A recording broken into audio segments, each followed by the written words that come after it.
ஆனால் கேசவநாயம் அவர்களை பொறுத்தவரை பாரதிய ஜனதா கட்சியில் நீண்ட காலமாக சிறப்பாக பணி செய்த நம்முடைய அமைப்பு பொதுச்செயலாளர் அவர்கள் நிறைய தேர்தலை சந்திச்சிருக்கிறாங்க. நல்ல ஒரு மனிதர், கடுமையாக உழைக்கக்கூடியவர், ரொம்ப எளிமையாக வாழக்கூடியவர். அவங்க ஆர்எஸ்எஸ் பிரச்சாரத்தில் இருக்கிறாங்க. அவங்களுக்கு எந்த பொறுப்பும் கூட ஒரே பொறுப்பு தான். அது சங்கத்திலிருந்து ஆர்எஸ்எஸ் இயக்கத்திலிருந்து பாரதிய ஜனதா கட்சிக்கு கொடுக்கப்பட்டிருந்தார்கள். திரும்ப சங்கம் அவங்களை திரும்ப எடுத்து இன்னொரு பொறுப்பை கொடுத்துருக்கிறாங்க. இன்னைக்கும் ஒரு முக்கியமான பொறுப்புக்கு போயிருக்கிறாங்க இங்கிருந்து.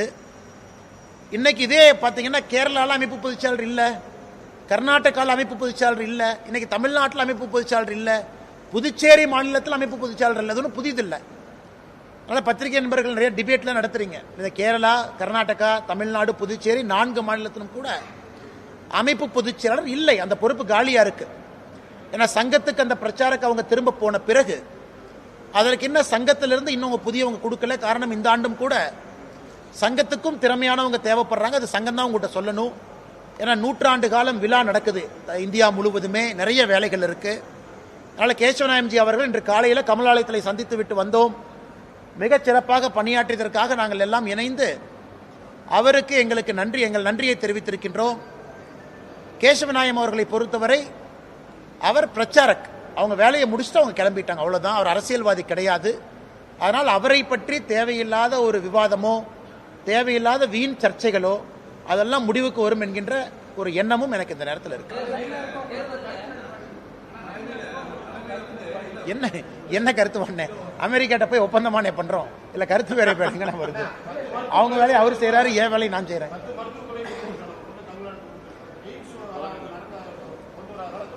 அண்ணா இல்லைங்க அண்ணா, எய்ம்ஸ் உங்களுக்கு மிக தீவிரமா சொல்லிட்டோம்னா எல்லாமே 11 மருத்துவக் கல்லூரி மட்டுமல்ல, இன்னைக்கு இந்தியாவில் அதிகப்படியான அரசு மருத்துவக் கல்லூரி இருக்கக்கூடிய ஒரு மாநிலமும் தமிழகம் தான். அது எல்லாத்துக்கும் தெரியும். ஒரே நேரத்தில் எந்த மாநிலத்துக்கும் ஒரே ஷாட்டில் 11 கொடுக்கல, அதுவும் தமிழ்நாடு தான். எய்ம்ஸை பொறுத்த வரைக்கும் பணிகள் நடக்கிறத நீங்க எல்லாம் பார்க்குறீங்க, நடந்துகிட்டு இருக்கு. முழு பயன்பாட்டிற்கு விரைவில் வர இருக்கு, அதுவும் உங்களுக்கு பார்த்துக்கிட்டு இருக்கீங்க.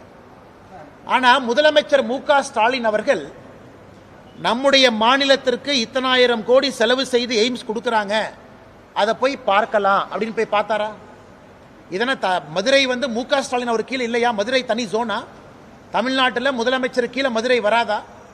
எத்தனை முறை மதுரைக்கு போறாரு? ஒரு முறையாவது முதலமைச்சர் அவர்கள் எய்ம்ஸ் கட்டடம் எங்க வேலை நடக்குதோ போய் எட்டி பார்த்து அந்த இன்ஜினியரை கூப்பிட்டு அரசு அதிகாரிகளை கூட்டிட்டு போய் என்ன நடக்குதுன்னு பார்க்கலாமே? ஒருவேளை தாமதமா இருந்தா அங்கிருந்தே போன் பண்ணி அமைச்சர்கிட்ட பேசலாமே? இத்தனை முறை 5 ஆண்டுகளை எத்தனை முறை தமிழ்நாட்டின் முதலமைச்சர் திரு மு.க. ஸ்டாலின் மதுரை போயிருக்கிறார், அந்த எய்ம்ஸ் பக்கம் போயிருக்கிறாரா? அதனால முதலமைச்சர் மு.க. ஸ்டாலின் அவர்களை பொறுத்தவரை எய்ம்ஸ் வரக்கூடாது என்பதற்காக 4 ஆண்டு காலமா வேலை பார்த்தார். எய்ம்ஸ் பகுதிக்குள்ள இருக்கக்கூடிய மரத்தை கட் பண்றதுக்கான லைசன்ஸே கொடுக்கல. அவங்க மரத்தை கட் பண்றதுக்கு 1.5 வருஷம், லேண்டை எடுப்பதற்கு டிலே.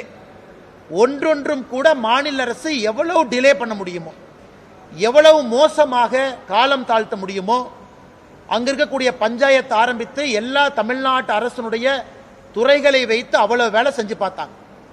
அதையெல்லாம் தாண்டி இன்னைக்கு எய்ம்ஸ் நிக்குது. அதனால எங்களுக்கு வேண்டாம், அது வரலின்னு சொல்றது எழுதுங்கண்ணா.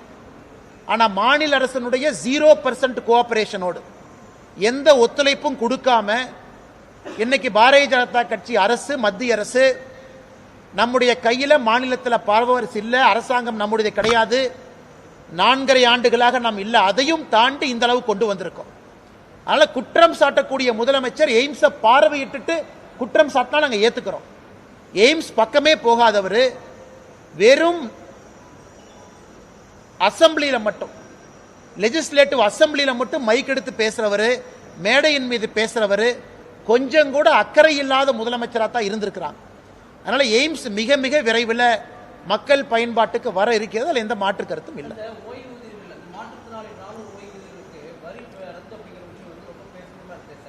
ஆனா இன்னைக்கு ராணுவத்தை பொறுத்தவரை சூப்பர் அனுவேஷன், ஒரு பணியில சேர்ந்து சூப்பர் அனுவேஷன் ஆகியிருக்கிறவங்க அதன் பிறகு டாக்ஸ் கட்டுறாங்க, வருமான வரி கட்டுறாங்க. இன்னைக்கு ராணுவத்தில் சேர்ந்து இடையில அவங்களுக்கு இன்ஜுரி ஆயிருச்சு அப்படின்னா அவங்களுக்கு 2 ப்ராசஸ் இருக்கு. ஒன்று, இன்ஜுரி ஆன பிறகு ராணுவத்திலேயே கண்டினியூ பண்றது. இன்ஜுரி ஆன பிறகு ராணுவத்திலிருந்து வெளியே வந்துடுறது. இன்னைக்கு நீங்க கேட்குற கேள்வி என்னன்னா, இன்ஜுரி ஆன பிறகு ராணுவத்திலேயே கண்டினியூ ஆகி ரிட்டையர் ஆனவங்களுடைய பணத்துக்கு இன்னைக்கு வருமான வரி போட்டிருக்காங்க அப்படிங்கிறது உங்களுடைய கேள்வி. ஆனால் இன்ஜுரி ஆகி ராணுவத்திலிருந்து வெளியே வந்தவங்களுக்கு வாங்கக்கூடிய பென்ஷனுக்கு வருமான வரி கிடையாது. அதுக்கு எதுவுமே வருமான வரி இல்லை. அதனால் இது பல இடத்துல நிறைய பேர் கோரிக்கை வச்சிருக்கிறாங்க. மத்திய அரசினுடைய கவனத்துக்கு போயிருக்கு. மத்திய அரசு எல்லாத்தையும் பார்த்துட்டு தான் ஒரு முடிவு எடுத்திருக்கிறாங்க. ஏன்னா ராணுவத்தை பொறுத்த வரைக்கும் வெல்ஃபேர் அசோசியேஷன் நிறைய இருக்கு. அவளுடைய பிரச்சனையை எப்பொழுதுமே மத்திய அரசு காது கொடுத்து அதிக முக்கியத்துவம் கொடுத்து கேட்பாங்க. அதனால் நல்ல தீர்வு மிக விரைவில் அவங்களுக்கு கிடைக்குங்கிற நம்பிக்கை எனக்கு இருக்கு. இல்ல ஆனால் என்டிஏவுடைய கூட்டணி இன்னும் விஸ்தாரமாகிக் கொண்டிருக்கிறது, விரிவாகிக் கொண்டிருக்கிறது. ஆனால் வருகின்ற காலத்தில் இன்னும் நிறைய நாட்கள் இருக்கு. கூட்டணியில் சேராத கட்சிகளும் வேகமாக ஒரு நல்ல முடிவெடுத்து திராவிட முன்னேற்ற கழகத்தை வீழ்த்துவதற்கு தேசிய ஜனநாயக கூட்டணியோடு இணைவார்கள் என்கின்ற முழு நம்பிக்கை எங்களுக்கு இருக்கு.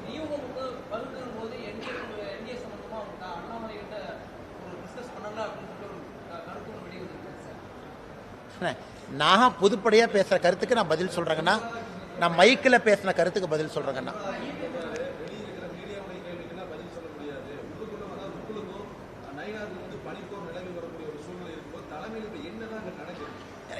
பனிப்போர், கோல்டு வார், ஹாட் வார் அதெல்லாம் ஒன்றும் கிடையாதுங்கன்னா. நான் எல்லா இன்னைக்கு பாருங்க, எங்கள் பத்திரிகை இந்த மாவட்ட தலைவர் அவங்க, பொதுச்செயலர் அவங்க, அண்ணா இங்கே வந்து இந்த டீலை பற்றி பேசுகிறோம். நாங்கள் பேசுகிறோம்.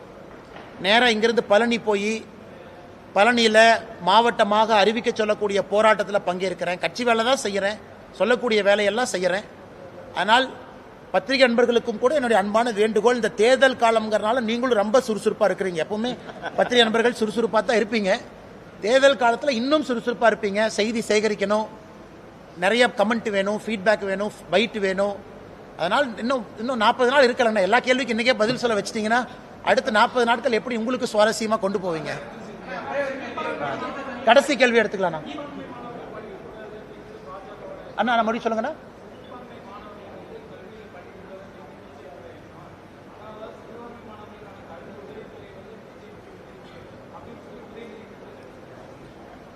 அண்ணா எனக்கு தெரியலீங்கண்ணா, உதயநிதி ஸ்டாலின் அவர்கள் வாழ்க்கையில் நியூஸ் பேப்பர் படிக்கிறாரா, டிவி பார்க்குறாரா, ஏதாச்சும் கூட இருக்கக்கூடிய செக்ரட்டரிட்ட ஏதாச்சும் கேட்குறாரா காது கொடுத்து எனக்கு டவுட்டாக இருக்குது. எந்த சிறுபான்மை மாணவர்களுக்கு கொடுக்கக்கூடிய எந்த ஊக்கத்தொகையை பாரதிய ஜனதா கட்சி நிறுத்தியிருக்குன்னா, இன்னைக்கும் ரெக்கார்டு படி பார்த்தா 10 ஆண்டுகள் யூபிஐ விட 12 ஆண்டுகள் என்டிஏல தான் சிறுபான்மை மாணவர்களுக்கு அதிகப்படியான ஊக்கத்தொகை போயிருக்கு. எந்த ஊக்கத்தொகையை நாங்கள் எங்கே நிறுத்தியிருக்கோம்? எங்கேயுமே நிறுத்தலை. ஹஜ் சப்சிடி அதிகமாயிருக்கு. சிறுபான்மையருக்கு என்னெல்லாம் ஒரு அரசாக செய்ய முடியுமோ எல்லாத்தையும் நம்ம செஞ்சிருக்கோம். மேடைக்கு மேடை பொய் சொல்லக்கூடிய காரம் ஆரம்பிச்சிருச்சு. உதயநிதி ஸ்டாலின் அவர்கள் என்ன நிறுத்திருக்கோன்னு சொன்னார்னா பதில் சொல்றேன். எதுவுமே இல்லாம சிறுபான்மையர் வாக்கு வங்கி அவங்க கிட்ட வேணுங்கிறதுக்காக பாரதிய ஜனதா கட்சியின் மீது அபாண்டமான குற்றச்சாட்டை ஏன் வைக்கணும்? சரி, இந்த 5 வருஷத்துல திமுக சிறுபான்மையருக்கு என்ன பண்ணிருக்குன்னு வெள்ளை அறிக்கை அவங்க கொடுக்கட்டும்.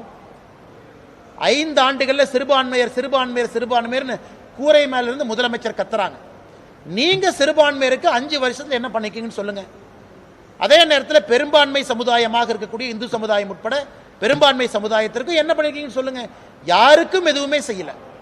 ஆனா சிறுபான்மை வாக்குக்காக வெறும் பொய்யையும் புரளையும் மட்டும் கிளப்பக்கூடிய ஒரு வேலையைத்தான் உதயநிதி ஸ்டாலின் செய்யறார்.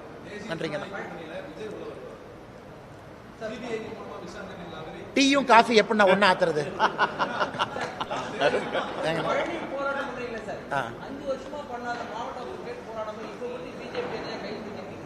அண்ணா இல்ல அண்ணா, பழனி போராட்டம் 2-3 போராட்டம் நடந்திருக்கு. இன்னைக்கு நடக்கக்கூடிய போராட்டம் என்பது எல்லா அரசியல் கட்சிக்கு சொல்றோம். எய்தர் திமுக நீங்க தேர்தல் வாக்குறுதி கொடுத்ததை நிறைவேற்றி பழனிய மாவட்டமா அறிவிங்க, அல்லது எல்லா அரசியல் கட்சியும் உங்க மேனிஃபெஸ்டோல கொண்டு வாங்க. ஜெயிச்ச உடனே அந்த அரசியல் கட்சி பழனிய மாவட்டமா டிக்ளேர் பண்ணுங்க. அதற்கான கவன ஈர்ப்பு போராட்டம் இன்னைக்கு நடக்க இருக்குங்க. நன்றிங்க. எல்லா கேள்விக்கு இன்னைக்கே பதில் சொல்லிட்டு அப்புறம் நாளை காலையில் சுவாரஸ்யம்.